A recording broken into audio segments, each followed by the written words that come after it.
సకల ఆశీర్వాదము కారణభూతుడైన ప్రభువా, నీ వాక్యము శక్తివంతమైనదయ్యా.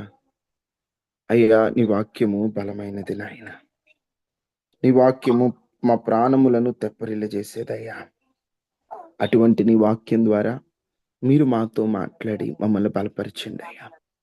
నీ శక్తితో మమ్మల్ని నింపండి అయ్యా. ప్రభువా, నీ వాక్యం ద్వారా మా హృదయాలను తెప్పరిల్ల చేయమని యేసు నామంలో అడిగి వేడుకొని ఉన్నాము తండ్రి. ఆమేన్. ఆమేన్. ఆమేన్. నీ వాక్కును అనుగ్రహించండి ప్రభువా. దేవునికి స్తోత్రాలు.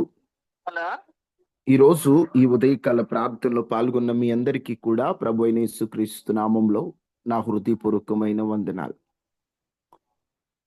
ప్రస్తుత పరిస్థితులు చూస్తే అందరము కలవరపడిపోతున్నాం.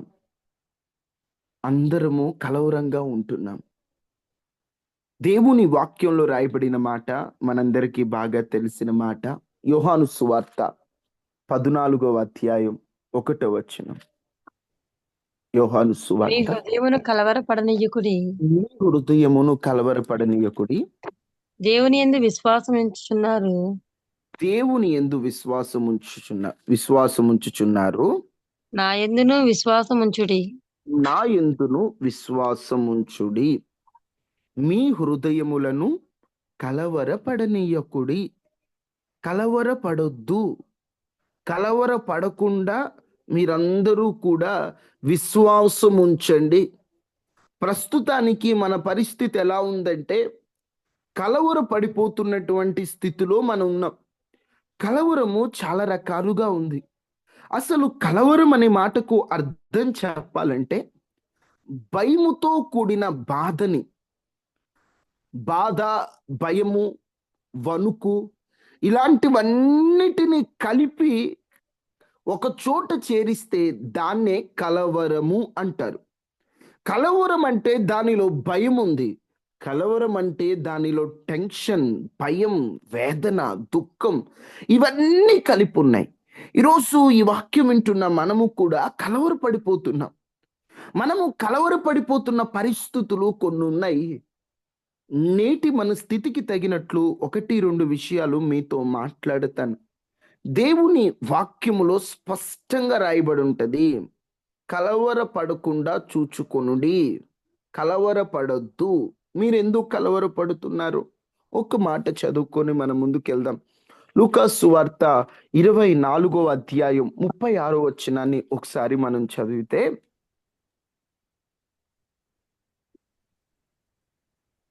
వారు ఇలాగూ మాట్లాడుచుండగా మాట్లాడుచుండగా ఆయన వారి మధ్యన నిలిచి, వారి మధ్యన నిలిచి మీకు సమాధానమవునుగాకని వారితో చానెను. సమాధానం అవునుగాకని వారితో అనెను. 37-38 చదవండి. అయితే వారు దిగులుపడి భయాక్రాంతులై భూతము తమకు కనబడినని తలంచిరి. అప్పుడు ఆయన మీరెందుకు కలవరపడుచున్నారు? మీ హృదయములలో సందేహం పుట్టనేలా. ఇందాక మీకు చెప్పాను కదా, కలవరం అంటే ఆ భయముతో కూడినటువంటి ఒక వణుకు, లేకపోతే ఒక దిగులు, వీటన్నిటిని కలిపి మనము కలవరం అంటామని ఇక్కడ స్పష్టంగా వాటి అర్థం మనకు అర్థమవుతుంది. అక్కడ యేసుక్రీస్తు ప్రభు తిరిగి లేచిన తర్వాత ఆయన వారికి ప్రత్యక్షమైనప్పుడు వారు భూతం అనుకొని దిగులు పడి భయపడ్డారు. వెంటనే యేసు ప్రభు ఏమంటున్నారు? మీరెందుకు కలవరపడుతున్నారు అంటున్నాడు. అంటే దిగులుతో కూడిన భయానికి యేసు ప్రభు ఏం పేరు పెట్టారు? కలవరము అని పేరు పెట్టారు. మీరెందుకు కలవరపడుచున్నారు? మీకెందుకు సందేహాలు వస్తున్నాయి?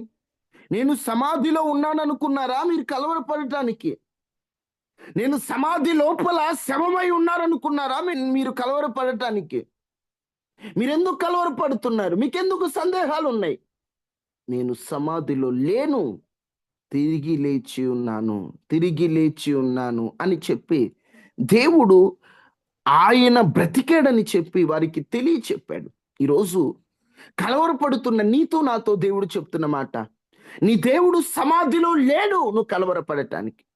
నీ దేవుడు ఎక్కడో నీ భక్తి నువ్వు చేసుకో, నేను ఎక్కడో ముల్లోకాల్లో తిరుగుతానని చెప్పిన దేవుడు కాదు. ఆత్మస్వరూపిగా మన మధ్య సంచరిస్తున్నటువంటి దేవుడు, మనతో ఉంటున్నటువంటి దేవుడు అంటున్నాడు, మీరెందుకయ్యా కలవరపడుతున్నారు? మీరెందుకు భయపడుతున్నారు? ఊరికే మీరెందుకు వణుకుతున్నారు, దిగులు పడుతున్నారు? ఎందుకయ్యా మీ కలవరము? కలవరపడకుండా చూసుకోండి. ఎందుకు కలవరపడుతున్నారు? ఎందుకు సందేహాలు పుడుతున్నాయి మీలో అని మనల్ని అడిగితే, మనం కలవరపడటానికి ప్రాముఖ్యంగా ఓ 2-3 కారణాలు ఉన్నాయి ప్రస్తుతానికి. ఆ కారణాలు ఏంటో ఒక్కొక్కటి చూడండి. మార్కు సువార్త 13వ అధ్యాయం 7వ వచనం. మార్కు సువార్త 13:7. మీరు యుద్ధములను గూర్చియు మీరు యుద్ధములను గూర్చియు యుద్ధ సమాచారములను గూర్చియు సమాచారములను గూర్చియు వినినప్పుడు కలవరపడకుడి. ఇవి జరగవలసి ఉన్నవి గాని అంతము వెంటనే రాదు. ప్రస్తుత పరిస్థితులు, యుద్ధ సమాచారం. టీవీ పెడితే చాలు యుద్ధం. పాకిస్తాన్కి భారతదేశానికి యుద్ధం జరగబోతుంది. పాకిస్తాన్పై భారత దాడి, భారత్పై పాకిస్తాన్ దాడి, ఇలాంటి వార్తలు వింటున్నప్పుడు, యుద్ధ సమాచారాలు, ఈ యుద్ధాల గురించి విన్నప్పుడు ఒక కలవరం. అమ్మో, మా ఊరికి బాంబేస్తారేమో, పాకిస్తాన్ వాళ్ళు మమ్మల్ని ఏం చేస్తారేమో, ఏదో ఒక భయం భయం భయం భయం మనలో ఈ వేదన కలుగు చేస్తూ ఉంటదండి. అమ్మో, ఏం జరిగిద్దో. ఒక మాటలో చెప్పాలంటే, దేవుని రాకకు ముందు సూచనలే ఈ యుద్ధాలు. ఇక్కడ స్పష్టంగా యుద్ధములు, యుద్ధ సమాచారం వినినప్పుడు కలవరపడొద్దు. ఈరోజు భారతదేశానికి ముంపు పొంచి ఉంది, బాంబేస్తారు మన మీద, మనల్ని ఏదో చేస్తారు అంటే కలవరపడొద్దు. ఇలాంటివి జరుగుతాయని దేవుని వాక్యంలో ముందుగానే రాయబడింది. వాస్తవంగా చెప్పాలంటే, మన భారతదేశానికి ఒక యుద్ధం సంభవిస్తుందంటే అందరం మనం పోరాడేటువంటి ఆ ప్రతిమ కలిగినటువంటి వారమే. ఈ రోజున యుద్ధం అనేటువంటిది ఆ ఇండియా బోర్డర్స్ లోనే జరుగుతుంది కాబట్టి కొంతమంది ఆర్మీ వారే పోరాడుతున్నారు. ఒకవేళ దేశమంతా పోరాడవలసి వస్తే అందరం పోరాడతాం. వాస్తవంగా మాట్లాడాలంటే సమయం సందర్భం వచ్చిందని మాట్లాడుతున్నాను. మొన్న ఈ మధ్య జరిగినటువంటి దాడి, ఈ దాడి జరిగినప్పుడు రాజకీయ నాయకులు, ప్రముఖులు అనుకునేటువంటి వారందరూ ఏమన్నారంటే, పాకిస్తాన్ వాళ్ళు హిందువుల మీద దాడి చేశారు, హిందువులకి ఏదో జరిగిపోతుంది, హిందువులని దాడి చేశారని మాట్లాడుతున్నారు. వాస్తవంగా మాట్లాడాలంటే ఇక్కడే పక్కన బహుశా బెంగాల్ సైడ్ అనుకుంటా, ఓ మంచి ఆత్మీయమైనటువంటి వ్యక్తి. ఎలాంటి వ్యక్తి అంటే ఒక దైవజనుడు లాంటి వ్యక్తి. ఆ దైవజనుడు లాంటి వ్యక్తి కాశ్మీర్ దాడిలో, మొన్న జరిగినటువంటి దాడిలో ఆయన కూడా ఉన్నప్పుడు, నువ్వు ఎవరు అని అడిగినప్పుడు ఆయన అన్నాడు, నేను క్రీస్తును అనుసరించే వాడిని, ఐఎమ్ క్రిస్టియన్ అన్నప్పుడు, క్రిస్టియన్ అని చెప్పిన వెంటనే ఆయన్ని చంపేశారు. ఆయన భార్య అక్కడే ఉండి ఆయన్ని చంపేశారు. ఆయన చంపేసినప్పుడు నిజంగా మాట్లాడాలంటే హిందువులని చంపేశారు, క్రైస్తవుని చంపారు కదా, ఒక ముస్లింని చంపారు కదా. రాజకీయ నాయకులందరూ ఏమని మాట్లాడారంటే, హిందువులకు దాడులు జరుగుతున్నాయి అని మాట్లాడడం కంటే భారతీయుని మీద దాడి జరుగుతుందని మాట్లాడే రాజకీయ నాయకులు లేరు.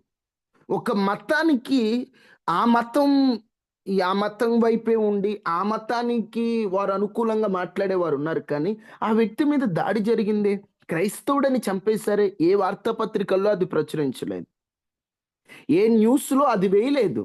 హిందువుల మీద దాడులు. ఆ వ్యక్తి క్రిస్టియన్ కదా, ఆ వ్యక్తి క్రీస్తు నమ్ముకున్నాడని తెలిసి పాకిస్తాన్ ఉగ్రవాదులు అతన్ని చంపేశారు కదా. అతనికి ఓ కుటుంబం ఉంది, అతను ఓ భారతీయుడు. మాట్లాడలేదు. నిజం చెప్పాలంటే కుల మత ప్రస్తావనలు ప్రక్కన పెట్టి దేశాన్ని పరిపాలించే రాజకీయ నాయకులు రావాలి. ఈ రోజుల్లో ఎలా ఉంది అంటే పరిస్థితి, ఒక మతానికి వాళ్ళు ఆ మతం ఏది చెబితే అదే, పక్క వాళ్ళని లేకుండా చేయాలి. ఇలాంటివన్నీ మాట్లాడుతూ క్రైస్తవుడికి దేశభక్తి ఉండదంటాడు ఒకడు. క్రైస్తవుడికి దేశభక్తి ఉండదని ఎలా చెప్తావు? నిజం చెప్పాలంటే అందరికంటే దేశభక్తి ఎక్కువగా ఉండేది క్రైస్తవులకే. క్రైస్తవుడు దేశం కొరకు ప్రార్థన చేసినట్లుగా మరొక మతస్థుడు వాళ్ళ దేవుళ్ళని చెప్పుకునే వాళ్ళకి వాళ్ళ దేశం కోసం ఏనాడైనా వేడుకున్నారో అడగండి. క్రైస్తవుడైతే దేశం కోసం మోకరించి ప్రార్థన చేస్తాడు. క్రైస్తవుడు దేశం కోసం ప్రార్థనా వీరుల సమావేశాలు ఏర్పాటు చేస్తాడు. క్రైస్తవుడు దేశం కోసం మొరపెడతాడు. క్రైస్తవుడు దేశం కొరకు వేడుకుంటాడు. క్రైస్తవుడు భారతదేశ అభివృద్ధి కొరకు ఆశపడతాడు. క్రైస్తవుడే లేకపోతే భారతదేశంలో విద్య లేదు. క్రైస్తవుడే లేకపోతే భారతదేశంలో టెక్నాలజీ లేదు. క్రైస్తవుడే లేకపోతే భారతదేశం ఇంకా అట్టడుగున ఒక మాటలో చెప్పాలంటే ఒకనాటి కాలములో కుల పిచ్చి నెత్తికెక్కినప్పుడు తక్కువ వాళ్ళు దళితులు వాళ్ళు వీళ్ళని చెప్పి వాళ్ళకి సరైన వైద్యం లేకుండా వారి ఊళ్ళోకి రానికపోతే వారు రోగాలతో చస్తుంటే ఎంతో మంది క్రైస్తవులు మదర్ తెరిసా లాంటి గొప్పవారు వాళ్ళ దగ్గరికి వెళ్ళి వారి కుష్టి వ్యాధి ఉన్నా కూడా వారిని పట్టుకొని వారికి ఇంజెక్షన్లు చేసి వాళ్ళను బ్రతికించి వారికి రోగాలలో నుంచి వాళ్ళ స్వస్థత కలుగు చేసి వారికి హాస్పిటల్ కట్టి వాళ్ళు చదువుకోవాలి, పేద పిల్లలు ఉండాలని ఇదంతా చేసింది క్రైస్తవులు కాదా? అవన్నీ మాట్లాడరండి. క్రైస్తవుడికి దేశభక్తి లేదు, క్రైస్తవుడు దేశభక్తి లేదు. క్రైస్తవుడు బ్రిటిష్ వాళ్ళకి సపోర్ట్ అంటాడు. భారతదేశంలో పుట్టి భారత గడ్డ మీద పెరుగుతూ భారతీయుల రక్తం ప్రవహిస్తున్న మనం బ్రిటిష్ వాళ్ళకి ఎందుకు సపోర్ట్ చేస్తామండి? అసలు నిజం చెప్పాలంటే క్రైస్తవుడికి బ్రిటిషోడికి సంబంధమే ఉందండి? అసలు వాడు నిజంగా క్రైస్తవుడై ఉంటే వాడు బానిసలు చేసుకోడు. వాడు క్రైస్తవుడు. వాళ్ళు పేరుకి క్రైస్తవులని పిలువబడినటువంటి ద్రోహులు వారు.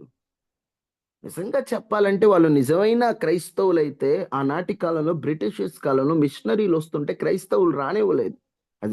బ్రిటిషర్స్ రానివ్వలేదు ఆ క్రైస్తవులను. వారు నిజంగా క్రైస్తవులైతే సువార్త ప్రకటించాలి కదా, మందిరాలు కట్టాలి కదా. దేవుని కొరకు ఏనాడైనా ఏ బ్రిటిషర్ వల్ల అయినా నేను మారాను అనుకున్న వాళ్ళు ఎవరైనా ఉన్నారా? లేరండి. ఎందుకు ఈ మాటలు చెప్తున్నానంటే యుద్ధ సమాచారాలు యుద్ధం గురించి వింటున్నప్పుడు క్రైస్తవుడికి భక్తి లేదని చెప్తుంటే రోషం వచ్చేస్తుందండి. ఎందుకంటే క్రైస్తవుడికే దేశభక్తి ఎక్కువ. క్రైస్తవునిగా మారామండి. నా దేశం నాకు హక్కు ఇచ్చింది, నీకు నచ్చింది నువ్వు స్వీకరించాను. క్రీస్తులో ఆయన మార్గం ఉందని, క్రీస్తు మతమునకు చెందిన వారు కారని, క్రీస్తే పరలోకానికి మార్గమని ఎరిగి నమ్మాం మనందరం. ఎరిగి నమ్మినప్పుడు మనం ఎందుకండి మన దేశభక్తి లేదని ఎందుకు అనుకోవాలండి? యుద్ధ సమాచారాలు వినబడినప్పుడు మనం నిజంగా దేశం కొరకు ప్రార్థించే వారిగా ఉండాలి. కలవరపడొద్దు. ఇలాంటి బాంబు దాడి జరుగుతాయి, అది జరుగుతాయి, ఇది జరుగుతాయి. ఎందుకంటే దేవుని వాక్యంలో ముందే రాయబడి ఉంది, కలవరపడొద్దు, యుద్ధాలకు సంబంధించినవి జరుగుతాయి. ఎందుకంటే యోబు 7:1 కూడా రాశారు. చూడండి, నరుల కాలం యుద్ధ కాలం అనే మాట యోబు 7:1 ఒకసారి చూడండి. యోబు గ్రంథం 7వ అధ్యాయం 1వ వచనం. భూమి మీద నరుల భూమి మీద కాలము నల్ల కాలము యుద్ధ కాలము కాదా? యుద్ధ కాలము కాదా? కాదా. కాలమా? భూమి మీద నరుల కాలం ఎలాంటి కాలం అట? యుద్ధ కాలము. యుద్ధ కాలం. మన కాలమే, మన రోజులే యుద్ధ కాలం, యుద్ధ దినం. అందుకని యుద్ధ దినాల్లో మనం ఉన్నాం కాబట్టి దేశం కొరకు ప్రార్థన చేయాలమ్మా. ఆర్మీ వారి కొరకు ప్రార్థన చేయాలమ్మా. వారి కుటుంబాలను వదిలేసుకొని, భార్య పిల్లలను వదిలేసుకొని నిన్నే మన తెలుగు రాష్ట్రాలకు చెందినటువంటి సత్యసాయి జిల్లాకు చెందిన ఒక వ్యక్తి ఆర్మీలో పోరాడుతూ చనిపోయాడని చెప్పే వార్త మనం అందరం విన్నాం. అలాంటి వారి కుటుంబాల కొరకు ప్రార్థన చేయాలి. ప్రభు చిత్తం అయితే అలాంటివి జరిగినప్పుడు విజ్ఞాపనలు చేద్దాం. మన వారి కుటుంబ సభ్యుల కొరకు, దేశం కొరకు పోరాడుతున్న వారి కొరకు ప్రార్థన చేయాలి. ఇలాంటివి మీరు వింటున్నప్పుడు కలవరపడొద్దు, భయపడొద్దు. ఏమవుతుంది? మహా అయితే దేవుని రాకడ సమీపంగా ఉంది అనడానికి ఒక సూచన. యుద్ధకాలాలు జరుగుతుంటే సూచన దేవుని రాకడ మరింత సమీపంగా ఉంది, ఆయన రాకడ రాబోతుంది. అంతం వచ్చేసిందని కాదు, ఇంకా అంతానికి టైం ఉంది. ఇది ఒక సూచన. నిజం చెప్పాలంటే ఈ పాకిస్తాన్ ఇండియా దాడులే 3వ ప్రపంచ యుద్ధానికి దారి తీస్తాయి అంటున్నారు. ముఖ్యమైన దేశాలన్నీ ఒకవైపు, కొన్ని దేశాలన్నీ ఒకవైపుగా మారిపోయాయి. చైనా, పాకిస్తాన్, కజకిస్తాన్, బంగ్లాదేశ్, కొన్ని దేశాలన్నీ ఒకవైపు అయ్యాయి. India, Israel, USA, Russia, Japan ఇవన్నీ ఒకవైపు అయిపోయింది. వాస్తవంగా వాటికి పడదు. ఇప్పుడు ఇలా మారిపోవడం వల్ల ఏ సమయంలో ఎలాంటి యుద్ధం వాతావరణ పరిస్థితులు నెలకొల్పబడతాయో తెలియదు. ఎవడు ఎక్కడ ఎప్పుడు ఏ బాంబు వేస్తాడో తెలియదు. ఇలాంటి ఉన్నప్పుడు వింటున్నప్పుడు కలవరపడద్దు. దేవుడు చెప్పిందే జరుగుతుంది. దేవుని ఆయన ఏదైతే చెప్పాడో అదే జరుగుతుందని దయచేసి మొదట మనం కలవరపడేటువంటిది ఏంటంట? యుద్ధ సమాచారాలు. అవి విన్నప్పుడు కానీ, అవి జరుగుతున్నప్పుడు కానీ కలవరపడొద్దు. కలవరపడకుండా ఏం చేయాలా? ప్రార్థన చేయాలి. కలవరపడకుండా మనందరం కూడా దేశం కొరకు పోరాడుతున్న ఆర్మీ సహోదరుల కొరకు, కుటుంబం కొరకు మనందరం కూడా వారి కుటుంబాల కొరకు ఫ్యామిలీని వదిలి ఒక్కరోజు ఉండాలంటేనే కష్టం. ఈ రోజుల్లో వారం ఉండాలంటే కష్టం. నెలలు బతుకో సావో పట్టించుకోకుండా అక్కడికి వెళ్ళి రోజులు ఉంటున్న ఆర్మీ వాళ్ళ కోసం ఎంతమంది ప్రార్థన చేస్తున్నారమ్మా యథార్థంగా? నేను చేస్తున్నాను బ్రదర్, ప్రతిరోజు ఆర్మీ వాళ్ళ కొరకు నేను ప్రార్థన చేస్తున్నాను అన్న వాళ్ళందరూ హల్లెలూయా చెప్పండి ఒకసారి. ఇద్దరు, ముగ్గురు, ఇంకా అందరూ ప్రార్థన చేయాలి కదమ్మా మన కోసం. ముగ్గురు కాన్ఫరెన్స్లో ఒక ఇద్దరు, జూమ్ యాప్లో ఒక ఇద్దరు, నలుగురు, ఇంకా అందరూ ప్రార్థన చేయాలి. ఈ రోజు నుండి జై జవాన్ జై కిసాన్ అన్నట్లు జవానుల కొరకు, కిసానుల కొరకు ప్రార్థన చేయాలి మనందరం కూడా. ఎందుకంటే వారే మన దేశానికి వెన్నెముక లాంటి వాళ్ళు. రైతులు, కిసాన్ అంటే రైతు, జవాన్ అంటే పోరాడే ఆర్మీ. వారి కొరకు ప్రార్థన చేయాలి ప్రతిరోజు. అయ్యా నా దేశం కొరకు పోరాడుతున్నారయ్యా, వారి కుటుంబాలు భద్రపరచండి అయ్యా, వారికి ఏం కాకుండా క్షేమంగా రావాలయ్యా. అయ్యా వారే లేకపోతే మా దేశం పరిస్థితి ఎట్లుండేదో నాయన, వారిని కాపాడండి అయ్యా, వారి కుటుంబాలను భద్రపరచండి అయ్యా, వారి పిల్లలను భద్రపరచండి అయ్యా. ఏ భార్య కూడా ప్రభు భర్త లేనిదై ఉండకూడదయ్యా, ఆ రోజుకి ఆ పరిస్థితి రాకూడదయ్యా. అందరు కుటుంబాలతో ఉండాలి. ప్రార్థన చేయండి. జవానుల కొరకు, కిసాన్ల కొరకు ప్రార్థన చేయండి. అయ్యా వారి పరిస్థితి ఇట్లుంది నాయన. అయ్యా ఎంతో మంది రైతులు కన్నీరే మిగులుతుంది. ఏంటమ్మా ఎప్పుడేం పడుతుంది? నిజం చెప్పాలంటే జూన్లో పడాల్సిన వర్షాలు మే నెలలో పిచ్చి వర్షాలు పడుతున్నాయి. ఇప్పుడు వర్షాలు పడితే రేపు జూన్ జూలైకి వర్షాలు ఉండవు. పంటలు వేసుకున్న రైతులు ఇబ్బంది పడుతున్నారు. ప్రార్థన చేయండి. ఒకటి, యుద్ధ సమాచారాలు విన్నప్పుడు కలవరపడద్దు. రెండు యెషయా గ్రంథం 21వ అధ్యాయం 4వ వచనం. యుద్ధ సమాచారాలు విన్నప్పుడు కలవరపడుతుంటాం మనం. కలవరపడొద్దు. ఎందుకంటే దేవుడు చెప్పినట్టు నరుల కాలము యుద్ధ కాలం అన్నమాట. మనుషులు యుద్ధ కాలం వస్తుంది, ఉంటుంది. ఎవ్వరు కూడా కలవరపడద్దు. నా గుండె తడతడా కొట్టుకొనుచున్నది. నా గుండె తడతడా కొట్టుకొనుచున్నది. మహాభయము నన్ను కలవరపరచుచున్నది. మహాభయము నన్ను కలవరపడుచున్నది. నాకిష్టమైన సంధివేళ నాకు భీకరమాయను.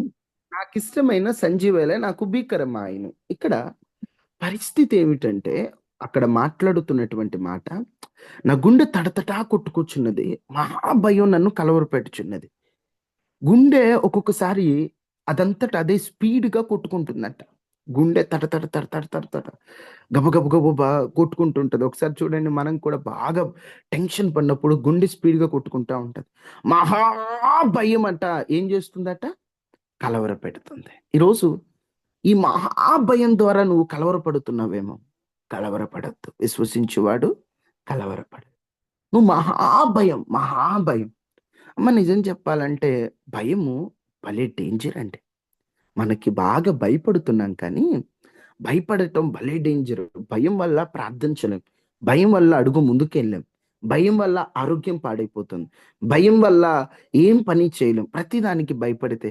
కానీ మనం భయపడాలని అనుకోనకపోయినా భయం మనలో వస్తూ ఉంటది. ఈ నెల వాగ్దానం ఏంటి మనకి? మర్చిపోయారా? ఈ నెల వాగ్దానం ఏంటి? మే నెల వాగ్దానం ఏంటి మనకి? భయపడకుడి నేను మీకు తోడై ఉన్నాను.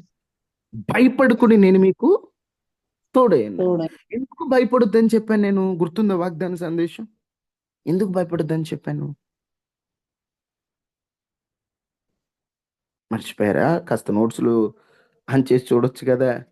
ఎందుకు భయపడొద్దని చెప్పాను? పరిస్థితులను బట్టి భయపడదు. పరిస్థితులను బట్టి, పరిస్థితుల వైపు చూస్తూ భయపడొద్దని. ఇప్పుడు భయం ఏం చేస్తుందంటే, ఇక్కడ ఏమంటాడు? మహాభయము నన్ను ఏం చేస్తుంది? కలవర పెడుతుంది.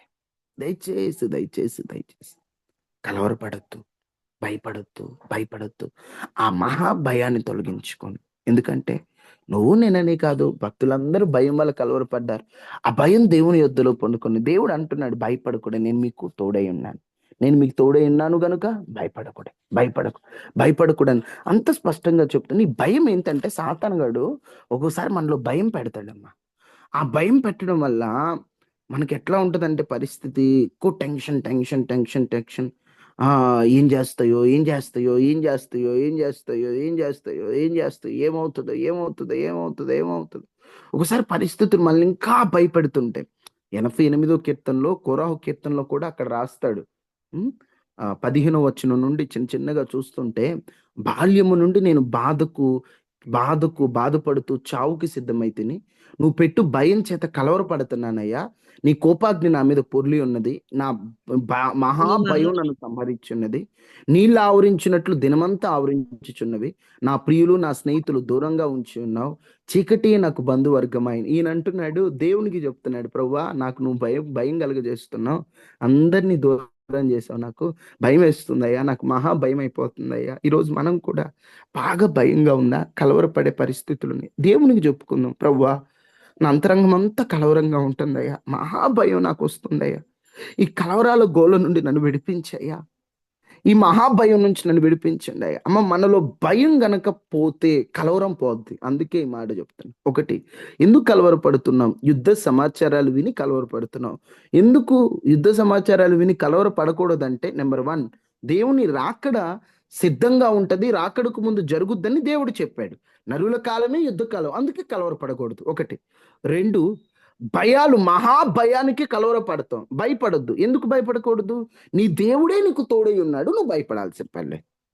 అర్థమవుతుంది ఎందుకు కలవరపడకూడదు. ఎందుకు కలవరపడుతున్నామో, ఎందుకు కలవరపడకూడదో చెప్తున్నాను. భయం వల్ల కలవరం వస్తుంది, భయం వల్ల కలవరపడుతున్నాం. అందుకని భయపడొద్దు భయపడొద్దని చెప్తుంటే కొంతమందికి అయినా భయం వస్తుంది. దేవుని బట్టి మనం ధైర్యం తెచ్చుకోవాలి. దేవుడు తోడుగున్నాడని మనం ధైర్యం తెచ్చుకోవాలి. మన ధైర్యమే దేవుడు కదా. ఆయన నమ్ముకున్న ఆయన పిల్లల్ని ఆయన సిగ్గుపరచాడు కదా.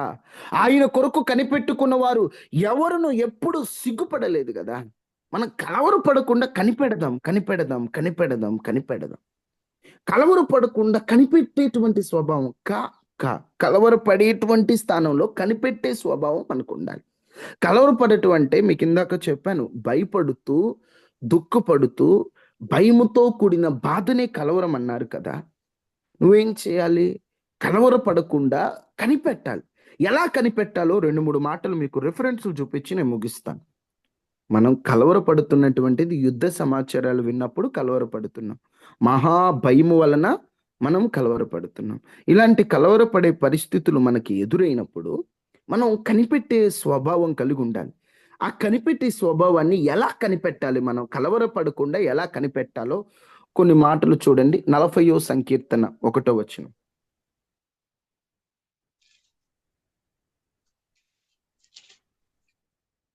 40వ సంకీర్తన 1వ వచనం.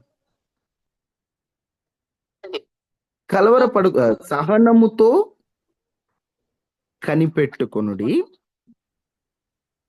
ఆయన నాకు చెవియొగ్గి నా మొర ఆలకించును. ఆయన నాకు చెవి యొగ్గి నా మొర ఆలకించును. యెహోవా కొరకు నేను సహనముతో కనిపెట్టుకుంటున్నాడు. అంటే ఎలా కనిపెట్టాడు? కలవరపడకుండా కనిపెట్టాడు. కలవరపడటానికి కనిపెట్టడానికి తేడా అర్థమవుతుందా? ఒక కార్యం జరగలేదు అనుకుందాం, అర్థమవుతుందమ్మా? ఒక కార్యం జరగలేదు అన్నప్పుడు ఏంటో ఈ కార్యం జరగట్లేదు ఏంటో అని భయపడుతూ టెన్షన్ పడుతూ బాధపడుతూ చిరాకు పడుతూ నేను బతుకుతున్నాను అందరు బతుకుతున్నారని అందరి మీద కోపడుతూ వాళ్ళ మీద వీళ్ళ మీద దెప్పి పొడుస్తూ ఇలాంటి కలవర పడకుండా కనిపెట్టాలి. కనిపెట్టడం అంటే ఏంటి? దేవుడు నా కార్యం చేస్తాడు, నేను ఆయన కొరకు ఎదురు చూస్తున్నాను, ఆయన కార్యం కొరకు కనిపెట్టుకుంటున్నాను, నా దేవుడు నన్ను సిగ్గుపరచడు, నా దేవుడే నాకున్నాడు, నా దేవుడే నాకు ధైర్యం అని కనిపెట్టాలి. ఎలా కనిపెట్టాలంట? సహనముతో కనిపెట్టాలంట. ఎలా కనిపెట్టాలి? కలవరపడకుండా కనిపెట్టే వారమై ఉండాలి. ఎలా? సహనముతో కనిపెట్టాలంట. సహనముతో ఈరోజు సహనం ఉందా? మనకి ఉందా సహనం? ఇప్పుడు ప్రార్థన చేస్తే సాయంత్రానికి కార్యం జరిగిపోవాలి మనకి. ఇప్పుడు దేవుణ్ణి అడిగితే రేపొద్దుడికి ఇచ్చేయాల. మనకి ఎప్పుడు ఏది అవసరమో మనకంటే బాగా దేవునికి తెలుసండి. మనకి ఎప్పుడు ఏది ఇవ్వాలో అది ఇస్తాడు దేవుడు. నువ్వు ఎక్కువ కలవరపడేద్దు, సహనంతో కనిపెట్టు. దేవుని కొరకు కనిపెట్టుకొనిన వారిలో ఎవ్వడును ఎప్పుడును సిగ్గునొందలేదు అనే మాటను గుర్తు పెట్టుకొని కనిపెట్టు. ఎందుకంటే ఆయన కొరకు కనిపెడుతున్నాం కదా, మనల్ని ఆయనే చూసుకుంటాడు. నిజంగా చెప్తున్నానండి. ఆయన కొరకు కనిపెట్టుకొనిన వారిని ఆయన విడిచిపెట్టడు. భక్తుడు కనిపెట్టాడు. నా సహాయము నీవే, నా రక్షణకర్తవు నీవే, నా దేవ ఆలస్యం చేయొద్దు అని కనిపెట్టాడు. దావీదును దేవుడు విడిచిపెట్టాడా? వదిలిపెట్టాడా? అనాథునిగా విడిచిపెట్టాడా? లేదు కదా. నీవు కూడా సహనముతో కనిపెట్టు. ఆ సహనంతో కనిపెట్టినటువంటి ఆ స్వభావాన్ని నువ్వు కలిగి ముందుకెళ్ళు. ఈ సహనంతో పాటు ఓపిక కావాలి.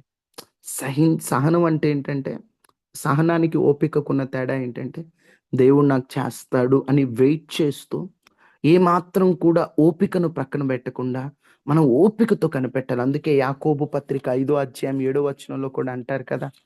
యాకోబు పత్రిక 5:7 సహనముతో తర్వాత చదవండి.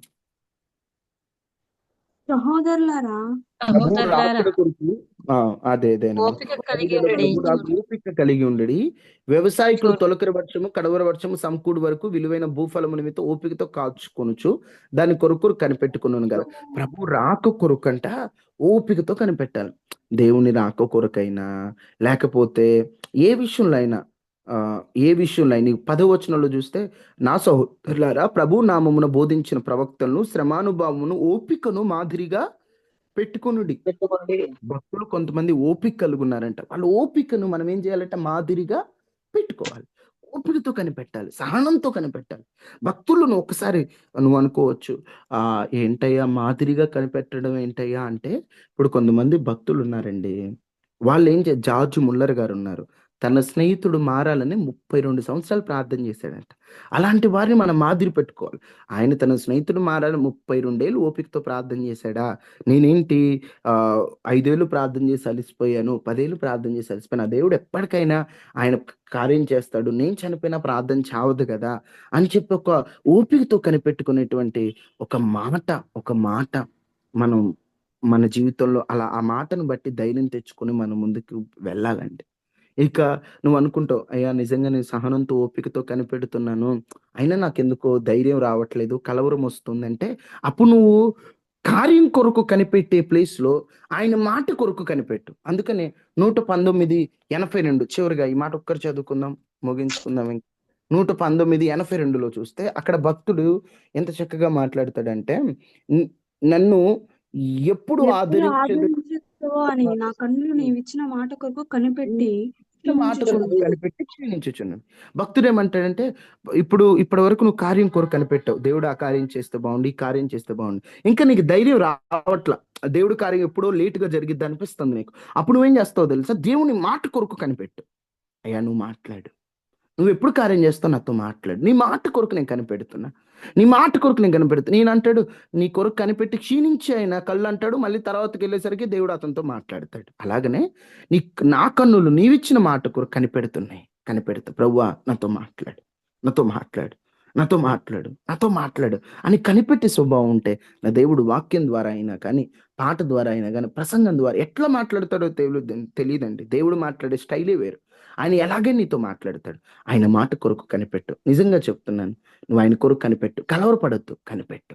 యుద్ధ సమాచారాలైన మహాభయం కలిగిన సహనంతో కనిపెట్టు, ఓపికతో కనిపెట్టు, ఆయన మాట కొరకు కనిపెట్టు. కలవరపడే ప్లేస్లో కనిపెట్టే స్వభావాన్ని మనం కలిగి ఉండాలి. ఆ విధమైనటువంటి కృప దేవుడు మనందరికీ అనుగ్రహించును గాక. ఆమేన్, ఆమేన్. ప్రార్థన చేసుకుందామా? అయ్యా నేను కలవరపడకుండా కనిపెట్టే స్వభావం నాకు కావాలయ్యా అని అందరూ ప్రార్థన చేసుకోండి. తల్లి స్వరరెత్తి ప్రార్థన చేసుకోండి.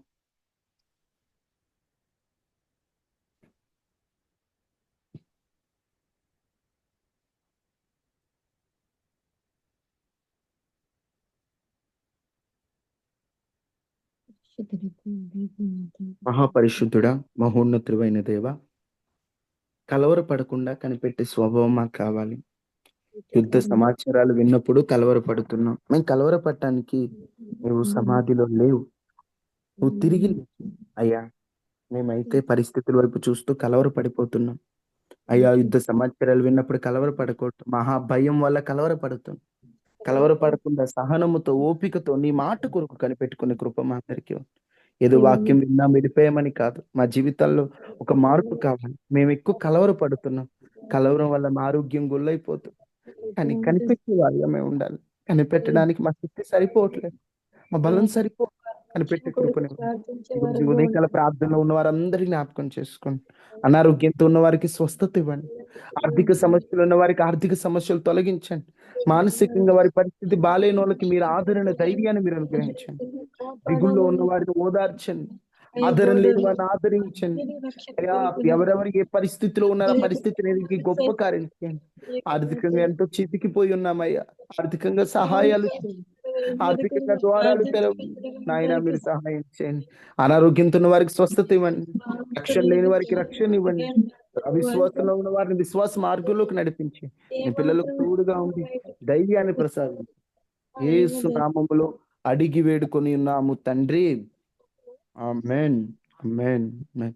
తండ్రి అయిన దేవుని ప్రేమ, కుమారుడైన యేసుక్రీస్తు వారి కృప, పరిశుద్ధాత్మ నిన్ను సహవాసం మనకి మన కుటుంబాలకి ఎల్లప్పుడూ ప్రభు కృపతోడే ఇండును గాక. ఆమేన్. అందరికీ వందనాలమ్మా. Praise the Lord.